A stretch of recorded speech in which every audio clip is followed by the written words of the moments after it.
Saya Ifik Arifin. Dan saya Tommy Pusoro. Kita berada di Techniques by Inixindo.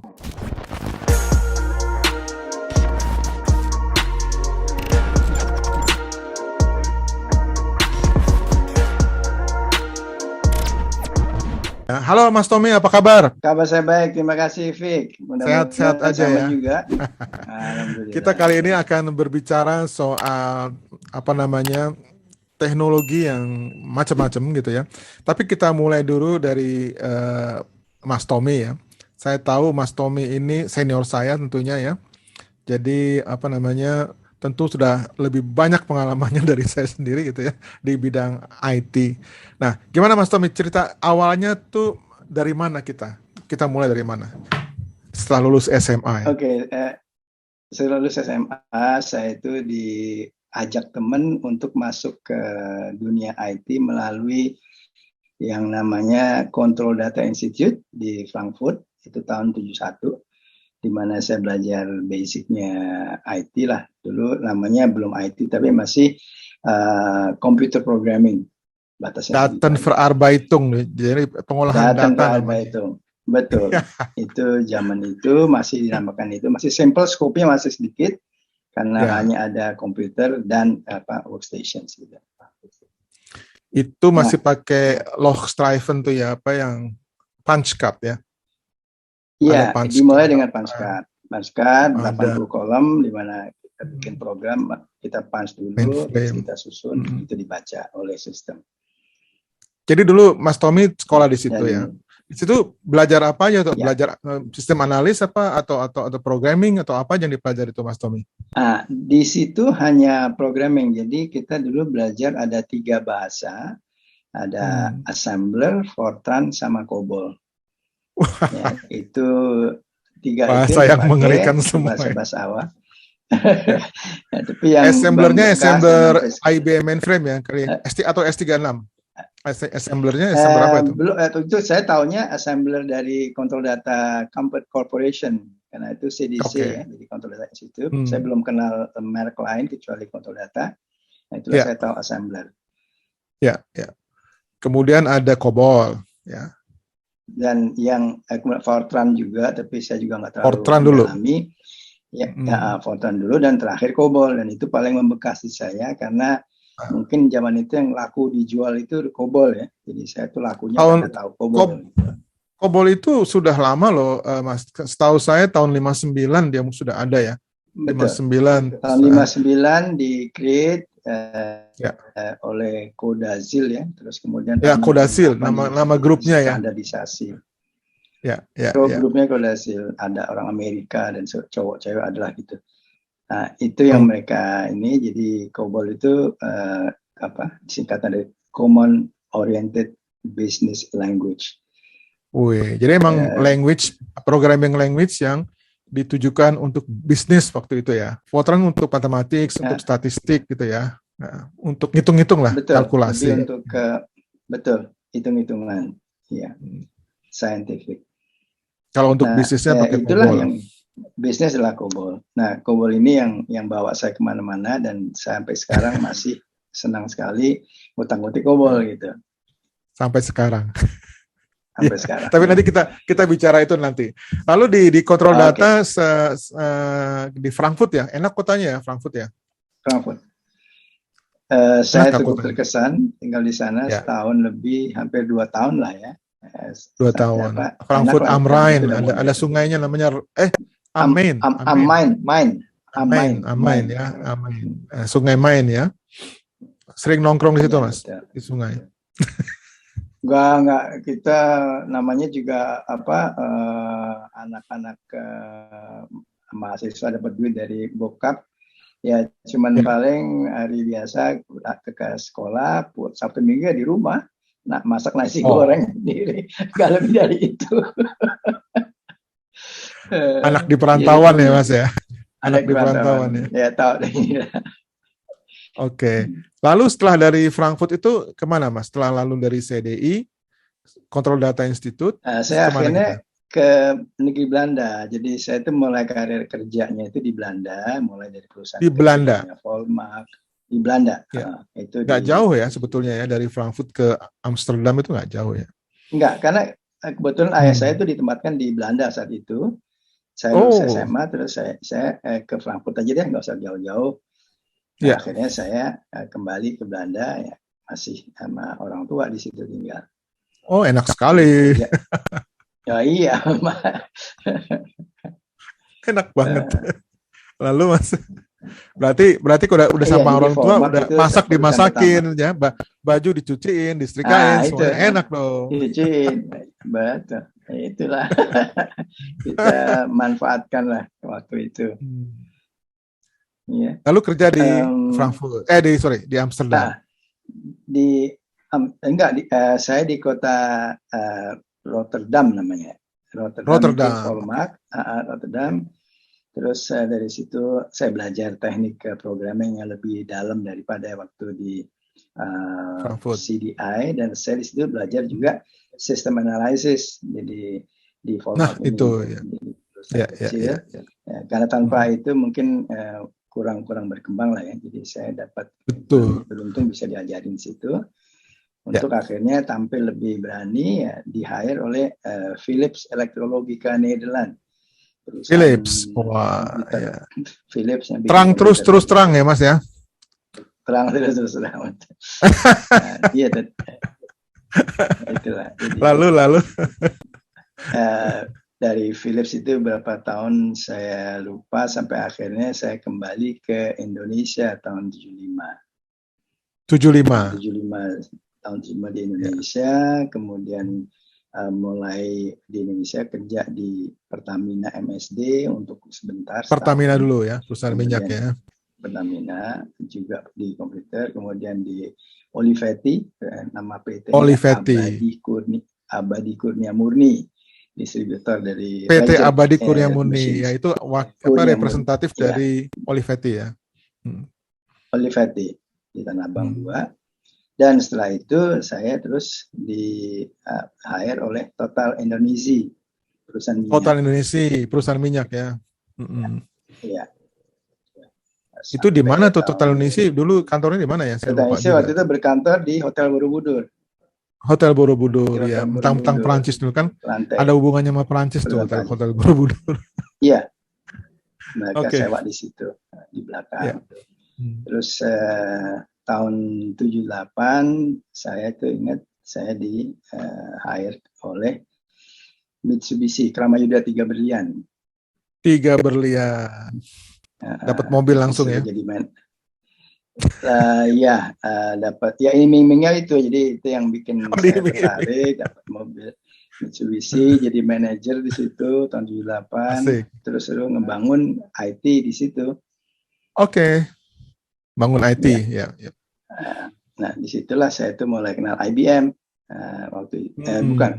Wang dulu, Wang Machine dulu. Wang komputer, ya. Kemudian mungkin setahun 2 tahun setelah pakai Wang, saya beralih ke IBM System 38 yang cikal bakalnya AS400. Iya, cikal bakalnya AS400. 38 udah besar sekali itu. Iya. Nah, itu selama 12 tahun. Habis itu karena tahun 38 saya di-hire oleh Citibank, Consumer Bank. Citibank. Ya, itu bergengsi loh Mas. Aku yang masih ingat banget kalau bisa kerja di Citibank itu rasanya wah gimana gitu ya, first class ya. Nah itulah yang saya rasakan juga. Jadi ya sempat senang, tapi kerjanya benar-benar kayak kuda, Vic. Jadi saya kebetulan jadi head of data center. Operasinya itu 24 jam kan, banking. Nah, saya ingat sekali setiap minggu paling sedikit 2 kali dalam seminggu. Saya jam 3 jam 4 pagi pasti di-call oleh anak buah di kantor. Tanya, Mas, ini ada error code segini, mestinya berhenti, apa yang mesti dikerjain? Itu 2 kali seminggu, jam 3, jam 4. Udah, jadi kita ada prosedurnya untuk ini. Jawab dong Mas, mana gue tahu gitu dong Mas, jawab dong. Mana gue tahu tidur lagi. Ya banget. Tapi itulah pengalaman manis, berat tapi manis. Operasional ya Mas ya, operasional ya. operasional. Dan ini beda sekali, Fit. Jadi satu hal di pemakaian komputer zaman itu ya. Kalau di Kramayuda itu namanya password system administrator itu dipegang semua orang. Semua orang bisa ngutak-ngutik apa aja. Saya baru belajar di Citibank bahwa namanya sistem administrator password itu bukan sesuatu yang bisa dibagi-bagi, tapi memang harus dipegang oleh 1 atau 2 orang minimal. Dengan password itu setengah-setengah, nggak ada yang satu password full. Jadi si A pegang 8 huruf pertama, yang si B 8 huruf kedua. Oh, gitu. Begitu jadi, ya ketatnya ya, itu ketat ya. Ketatnya. Jadi saya baru lihat bahwa di situ emang komputer itu adalah isinya duit, meskipun data tapi itu duit. Jadi di situ juga setelah 6 bulan kerja, saya ngalamin yang namanya di audit oleh Citibank pusat. Itu udah kayak maling. Pokoknya 2-3 minggu kita kejar-kejaran nyari data dan menyajikan data. Kalau bisa ngumpet sampai auditornya pulang. Saking ininya ya, saking telitinya mereka ya. Saking teliti dan kejamnya, karena kalau kita ditemuin salah, kita fail, itu audit bank itu 1 tahun tuh hilang, nggak berlaku, mesti diaudit ulang gitu. Astaga. Jadi no room for failure gitu. Kita harus menyelesaikan dengan baik. Betul. Nah itulah alhamdulillah itu selama 3 tahun di audit kita bisa dengan baik melalui itu. Ya. Itu paham di Citibank. Dan terakhir saya terus di hire oleh Bimantara. Saya itu masuk ke Hyundai mobil otomotif. Hyundai? Bimantara otomotif. Ya, Bimantara otomotif yang waktu itu menjual Hyundai. Oke. Itulah. Itu sampai itu perusahaan yang di Indonesia. Akhirnya saya ke Perancis karena itulah Chris Mon, saya disuruh pegang perusahaan di Perancis dan sebagainya. Tapi udah nggak kobol lagi. Tapi udah nggak kobol lagi. Manajemen. Oke. Jadi kalau dibilang ini Mas Tommy ini murni orang IT ya, karena ya sudah deal dengan operasional IT yang betul-betul sampai di audit segala itu menurut saya sih luar biasa ya. Di situ emang baru terlihat betapa ketatnya gitu kan masalah financing, keuangan gitu ya. Kita nggak boleh main-main gitu ya. Betul. Dan itu juga di mainframe. Saya juga baru tahu tentang password yang dibagi 2 begitu ya. Mungkin sekarang masih begitu. Saya rasa enggak ya, udah beda. Sekarang ada biometrik, ada sekarang ada cara lain, tapi saya nggak ngikutin lagi. Tapi tetap itu adalah satu hal yang tetap ketat. Dijaga. Ya, sekarang ini malah mungkin setiap 3 bulan pas sebulan itu diganti ya. Jadi passwordnya wajib ya? Itu kalau kita password harus diganti mau nggak mau. Nah ini Mas Tommy yang bikin kita iri sama perusahaan-perusahaan asing nih ya, seperti Citibank ini ya. Mereka tuh security policy-nya itu tertata dengan baik, ya.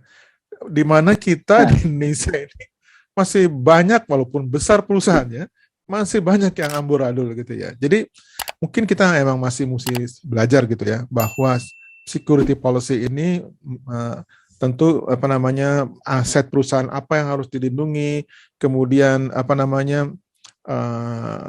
langkah-langkah prosedur apa yang harus diambil apabila terjadi hacking ya, apabila terjadi malfunction gitu ya, atau tadi yang jam 3 pagi harus kemana?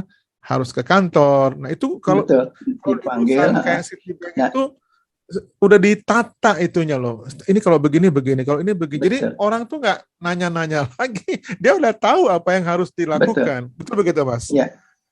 Betul. Iya. Ya, itu saya ingat dalam waktu 5 menit itu saya cuma bilang, oke, tolong baca di manual apa yang mesti dikerjakan ini. Dia baca ini. Oke, benar. Kalau memang itu errornya masih bisa ditanggulangi oleh operator yang menjalankan sistem back-end pada malam hari tadi, mereka bisa selesaikan. Tapi kalau sampai satu tempat di mana errornya itu menunjukkan bahwa ini kesalahan dengan programnya hubungan dengan data yang mungkin nggak valid, panggil programmer. Dijemput jam setengah pagi, programmer diambil mobil, dijemput, dia suruh standby, suruh ke kantor. Sampai kalau perlu itu ada senapan di belakang punggungnya ya. Ayo. Oh iya.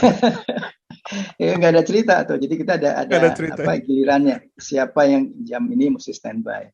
Nah itu saya ya nggak bisa apa-apa. Saya mesti nunggu sampai sistemnya up lagi.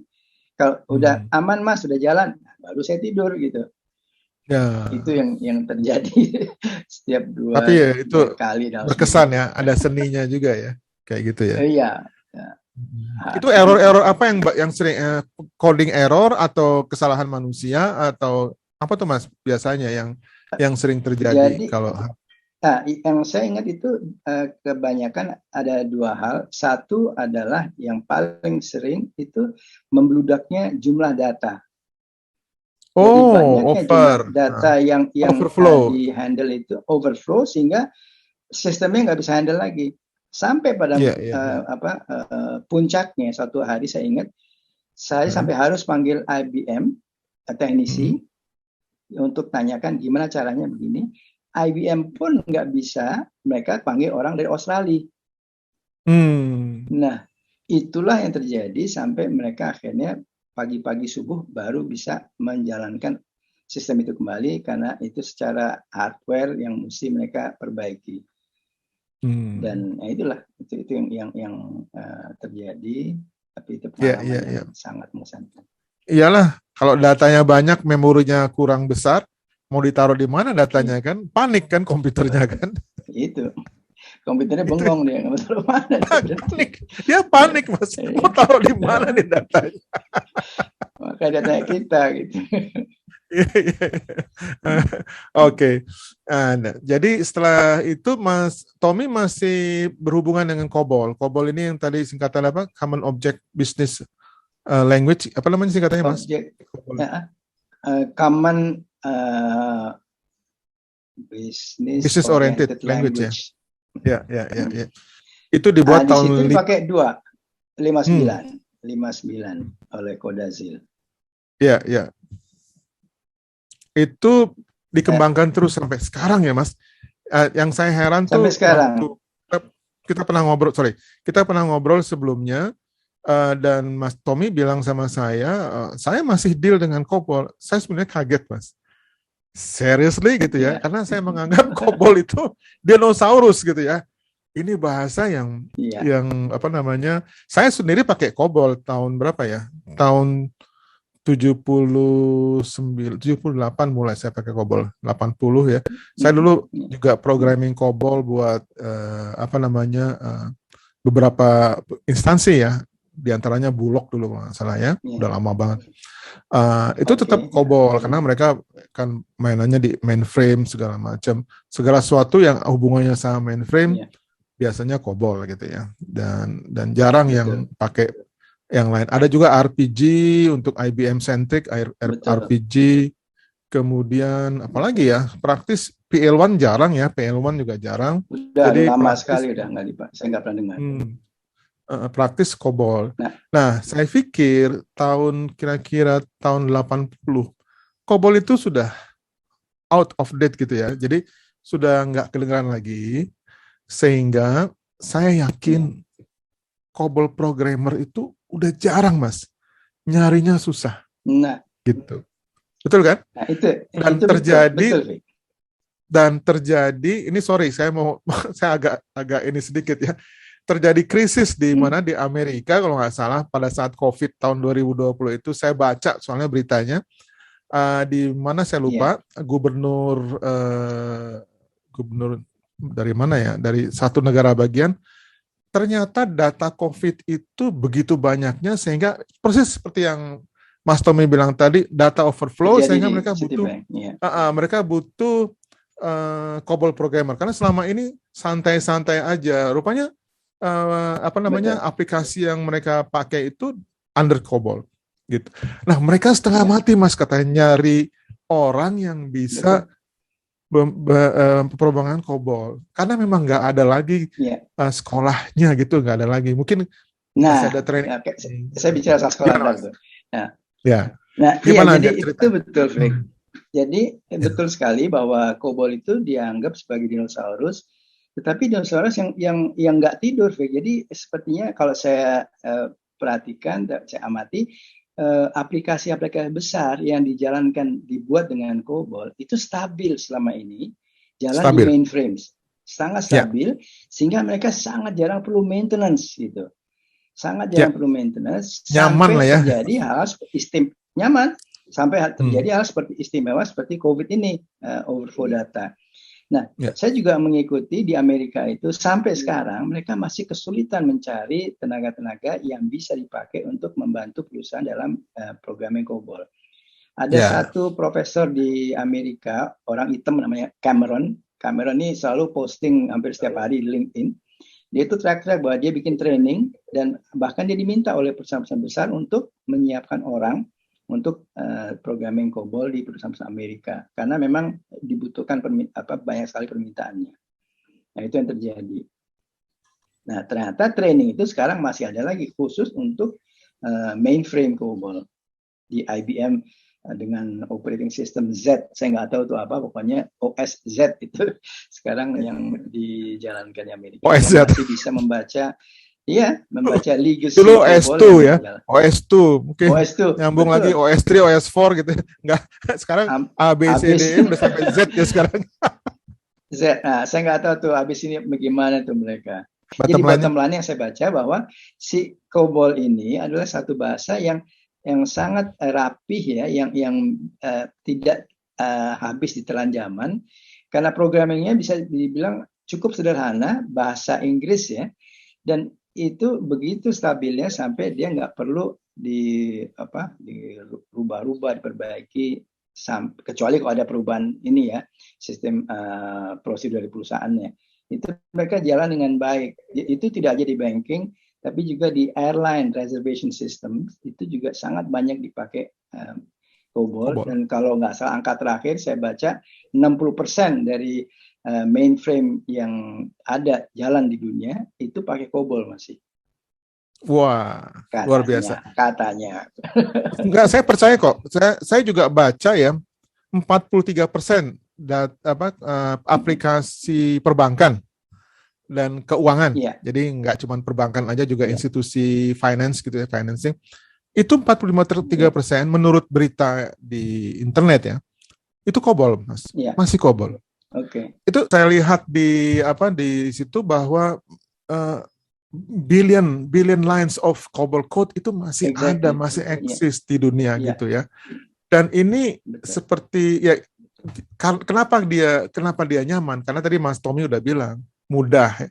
Ini bahasa manusia, bahasa yang memang didesain supaya dipahami oleh manusia, COBOL ini gitu ya. Very friendly language gitu ya. Ada identification division, ada environment division, ada data division, ada procedure division. Aku masih ingat tuh Mas, ada 4 division ya di COBOL itu yang memisahkan secara logik cara kita berpikir gitu ya. Jadi makanya dia tidak akan hilang dari peredaran. Itu yang diprediksi oleh orang banyak. Setuju nggak Mas Tommy?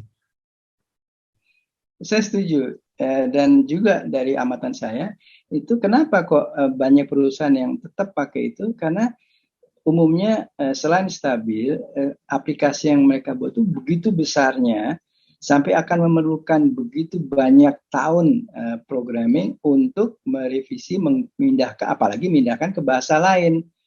Itu udah ya, jadi banyak perusahaan yang tidak berani untuk mengalihkan aplikasi mereka yang dalam COBOL ke bahasa lain karena begitu besarnya, dan knowledge base-nya dari orang yang bikin itu udah tidak ada lagi kecuali adanya manual dan dokumentasi, tapi itu pun sangat harus diperhatikan bahwa mungkin dokumentasi tidak up to date ya, sehingga orang takut untuk mengalihkannya ke aplikasi baru dengan bahasa yang lain.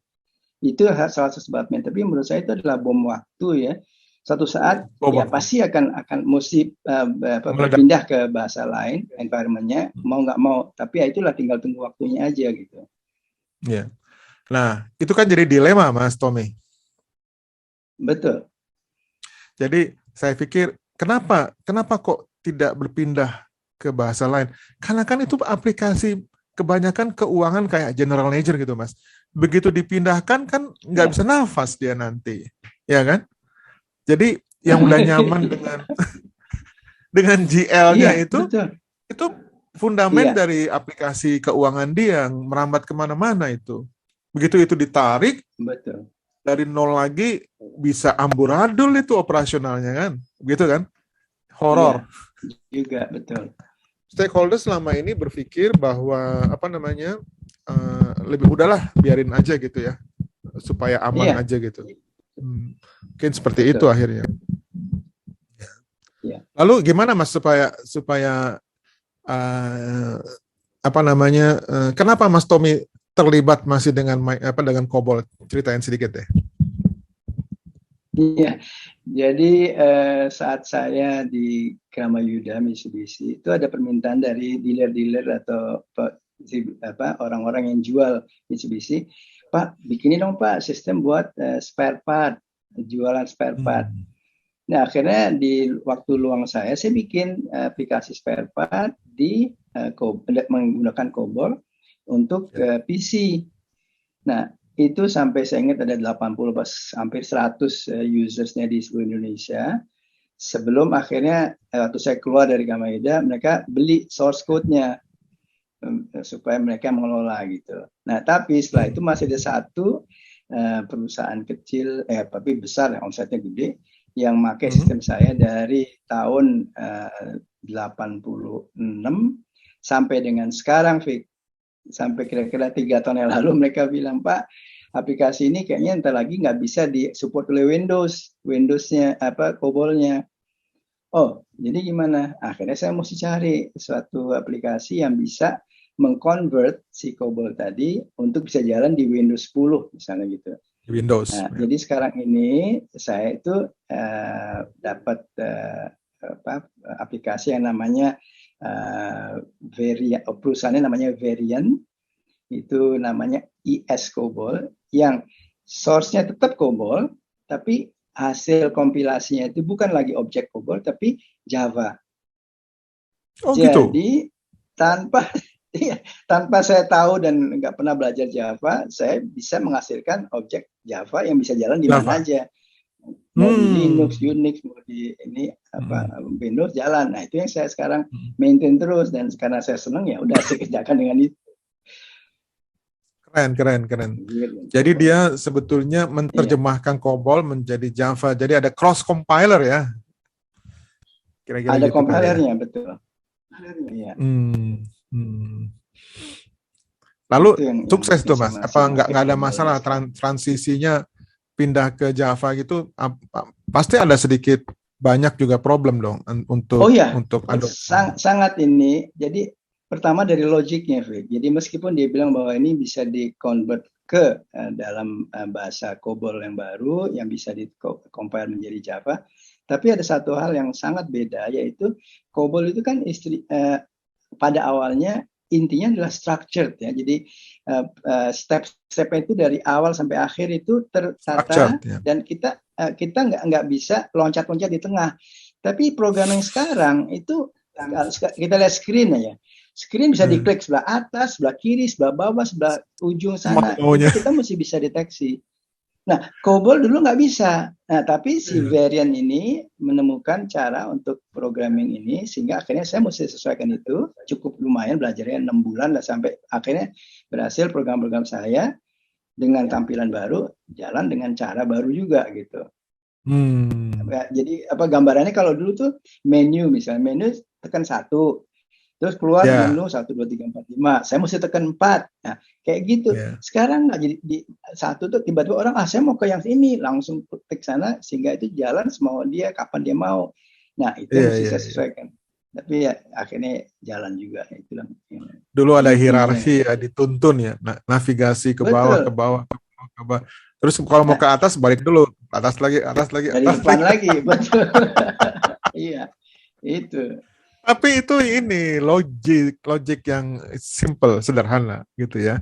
Ya, nggak loncat-loncat seperti yang Mas Tommy bilang tadi. Nah, dan sepertinya dalam kehidupan juga gitu loh, Vic. Dulu tuh kayaknya kehidupan teratur ya. Kita mesti ikutin hierarki. Kalau kita baru sampai sini, kita mesti tahu bahwa kita baru di sini. Baru berikutnya kalau udah pinter naik. Kalau sekarang itu kayaknya segala macam bisa terjadi gitu.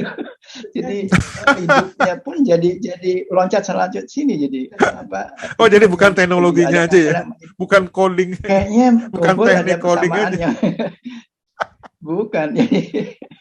Itu sesuai dengan Zaman kehidupan sekarang. modern. Iya, iya, iya. Iya. Jadi intinya, terus Mas Tommy kerjasama dengan perusahaan Kobol itu ya, atau Micro Focus atau apa namanya Variant? Namanya Varian. Oh, Varian itu perusahaan asal ah. Italia tapi punya home base-nya di Amerika. Oh, Itu oke, mereka yang oke. mengembangkan. Yang tadinya mulai dengan PC COBOL, dia sekarang mainframe COBOL pun dia berani mengkonvert menjadi Java. Jadi ada Oh gitu. kemungkinan bahwa tadi saya bilang stuck tadi masih bisa diselamatkan dengan dijalankan di atas Iya, operating system apa aja karena sudah dalam Java. iya, iya, iya. Begitu. Seru juga ya. Ya, itulah Lalu namanya Kobol COBOL. compiler sendiri masih ada dijual nggak, Mas? Ada. Sekarang ada nggak dijual ya, yang dijual yang saya tahu memang ada Visual COBOL, IBM Visual COBOL itu masih ada. Tapi yang free ada juga GNU COBOL, GNU COBOL. Itu adalah open source COBOL yang banyak juga digunakan. Itu juga bisa jalan di beberapa operating system. Hanya saya keburu ya nggak ada waktu lah untuk mempelajari lagi sehingga saya ambil yang varian ini yang gampang asal jalan gitu. Oh, jadi masih Tapi banyak hanya itu ya, kombinasi opsi-opsi gitu ya, masih banyak pilihan-pilihan yang masih terkait dengan betul. COBOL ya. Ya, ya, Iya, ya. masih bisa. Dan tenaga SDM-nya sendiri gimana, Mas? Untuk apa ada sekarang training COBOL di Indonesia ini ada ya? Saya nggak yakin ada. Saya sempat browsing di internet. Saya cuma menemukan training itu adanya di Amerika. Di Indonesia Di nggak Amerika, ada. Mas? Nggak Ya, ada ya? banyak kan di Amerika. Ya. Sebetulnya kalau Tapi misalnya ini ya bisa aja buka ini training center untuk karena COBOL. Tapi kita mesti kan lihat pasar itu. niche market banget. Karena kan mereka bilang bagian besar institusi keuangan masih pakai COBOL gitu ya. Walaupun kita Iya, nggak tahu mereka betul. mungkin karena itu sifatnya low level sangat dirahasiakan, Mas, barangkali ya. Karena itu kan langsung ke data mentah keuangan gitu. Kita tahu persis bukan data sensitif tuh di situ Iya. semua gitu.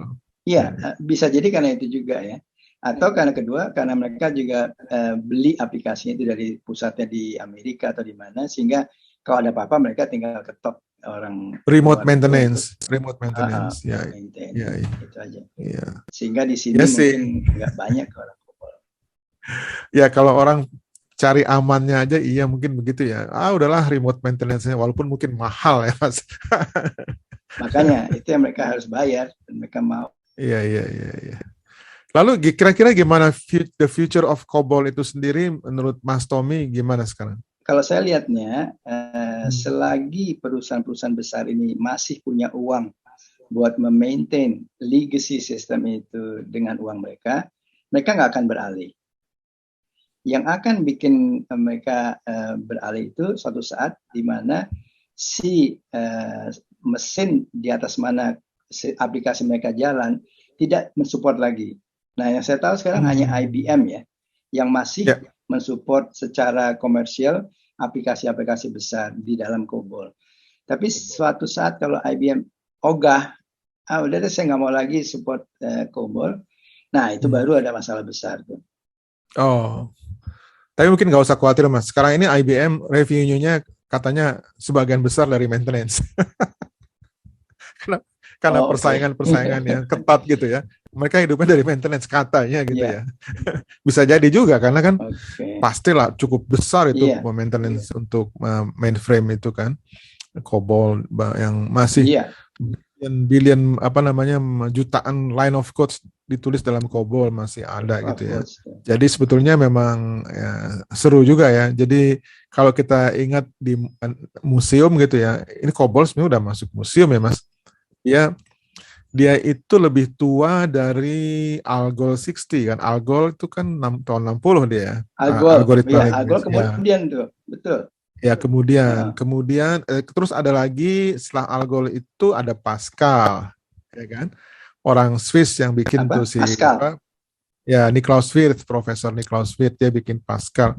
Kemudian di Amerika ada Ken Thompson, Dennis Ritchie bikin C language, ya kan? C lawan C masih dipakai tapi masih dipakai sampai sekarang. Ya. Bahkan berkembang, ada kembangannya lagi yang namanya Go language gitu ya, masih banyak gitu. Kemudian ada modula tuh ya, si Pascalnya hilang gitu ya. Kemudian terus berkembang gitu, ada Java ya masuk, terus ada PHP, ada akhirnya terjadilah apa namanya bahasa-bahasa bahkan ratusan sebenarnya bahasa pemrograman itu. Tapi yang tentunya yang digunakan oleh apa namanya dunia IT ini ya hanya beberapa yang betul-betul populer gitu ya. Tapi COBOL tetap eksis, itu dia ya. COBOL tetap eksis. Jadi tentunya walaupun kita heran kenapa eksis, ya itu banyak sekali alasannya. Selain friendly juga mungkin apa namanya lebih secure gitu ya, lebih aman gitu ya. Kemudian apalagi alasannya kira-kira ya, maintenance-nya mudah gitu kan? Betul. Kalau yang ngerti mudah gitu. Tapi tadi ada kaitannya mungkin dengan Ifik bilang future of COBOL itu. Saya kurang yakin, bahkan nggak pernah lihat ada pengembangan aplikasi baru dengan COBOL. Nah itu nggak pernah ada tuh. Jadi ini mungkin salah satu yang bikin bahwa COBOL akhirnya akan mati juga setelah maintenance-nya entah gimana nggak jalan lagi, itu akan ditinggalkan. Jadi nggak ada aplikasi baru tuh pakai COBOL bikin. Jadi ini kalau dikategorikan sebagai die hard COBOL ini. Die hard language ya. Die hard language. Betul, tepat itu. Aduh. Oke, Mas, kita udah cukup lama bicara nih ya. Jadi seru banget. Kalau apa namanya, mungkin selain bicara IT, aku juga pengen sedikit bicara musik nih ya. Dulu Mas Tommy waktu SMA. Mas Tommy waktu SMA kan ikut grup Jack apa ya? Oyek. Betul ya, Mas? Oyek ya. Itu siapa aja tuh ininya? Personanya siapa aja tuh, Mas? Ada yang salah satu saya ingat Tommy Slamet. Dia itu persis sebelah Ifik di rumahnya. Sebelah saya, persis sebelah saya, iya, tetangga. Persis ya. Ya. Sayang tuh. Adiknya Dodi Slamet. Yang adiknya Dodi Slamet, betul. Ya. Nah, selain dari itu ada Chris Sulisto yang main drum. Kemudian masih ada kan? Masih, terus Bambang Gunarko yang main melodi, ada Joko Risondo main bass, dan saya main keyboard dulu. Saya main keyboard ya? Tapi saya pengagum Ifik tuh. Sabun ada Arya Junior di TV pasti saya nonton. Zaman itu. Iya betul. Jadi dulu pemain keyboard sama vokalis, Mas Tommy. Iya betul. Pemain keyboard, vokalis, sama di setiap pesta tuh disuruh nyanyi lagu Prancis itu sampai akhirnya. Saya rasa nggak disuruh nyanyi, Mas Tommy. Mas Tommy tahu-tahu ke depan nyanyi gitu kayaknya. Disuruh nyanyi lagu. Emang hobinya nyanyi Prancis, Nggak, itu satu lagu jadi trademark. Akhirnya disebutnya, ini Papa Alin. Lagunya namanya Alin, tapi disebut orang namanya Papa Alin nih, nyanyi Alin terus. Lagu kebangsaan tuh ya? Alin. Lagu kebangsaan itu, sampai bosan. Gimana Mas Tommy? Alin, gimana? Iya, kepria gitu, gimana? Awalnya gimana, Mas? Ya, betul. Orang pasti tepuk tangan kalau udah dengar J'avais di sini. Keren.